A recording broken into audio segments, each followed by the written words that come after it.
বন্ধুরা, আজকে আপনাদের সাথে আমি শেয়ার করছি এই ছানার কোফতার রেসিপিটা। এই রেসিপিটা আপনারা নিরামিষ দিনগুলোতে অবশ্যই ট্রাই করে দেখবেন, বাড়ির সবার কিন্তু খুবই ভালো লাগবে খেতে।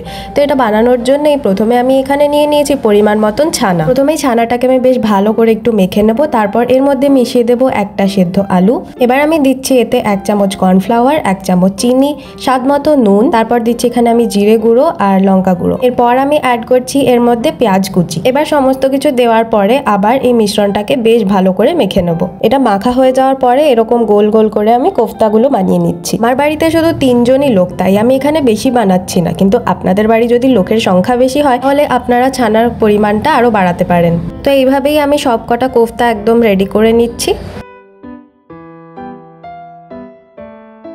ভাজার জন্য আমি এখানে রিফাইন্ড তেল কড়াইতে দিয়ে বেশ ভালো করে গরম করে নিলাম। তারপর একে একে কোফতাগুলো কিন্তু এর মধ্যে ছেড়ে দিচ্ছি।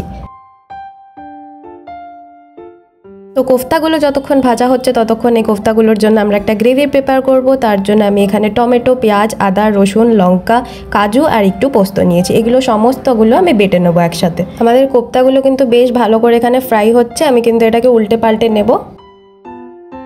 তো এবার দেখতেই পাচ্ছেন যে কোফতাগুলোর কালার একদম চেঞ্জ হয়ে গেছে, একদম গোল্ডেন ব্রাউন আর ক্রিস্পি হয়ে গেছে। এবারে এগুলোকে আমি বাটিতে তুলে নেব। এবার আমি সেম তেলে দিয়ে দিচ্ছি গোটা গরম মশলা, আর তারপর গ্রেভির জন্য আমরা যে টমেটো, লঙ্কা, আদা, রসুনের পেস্ট বানিয়ে রেখেছিলাম সেটাও দিয়ে বেশ ভালো করে মশলাটাকে কষিয়ে নিচ্ছি।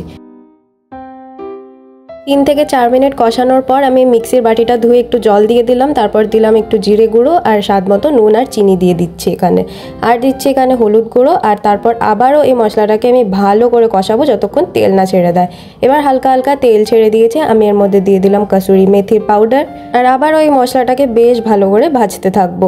তারপর এরকম তেল ছেড়ে দিলে আমি এখানে দিয়ে দিচ্ছি পরিমাণ মতন জল, আর তারপর সব কিছুকে একসাথে মিশিয়ে নিচ্ছি। এবারে গ্রেভিটা ফুটতে শুরু করলে এর মধ্যে আমি ছানার কোফতাগুলো দিয়ে দিচ্ছি।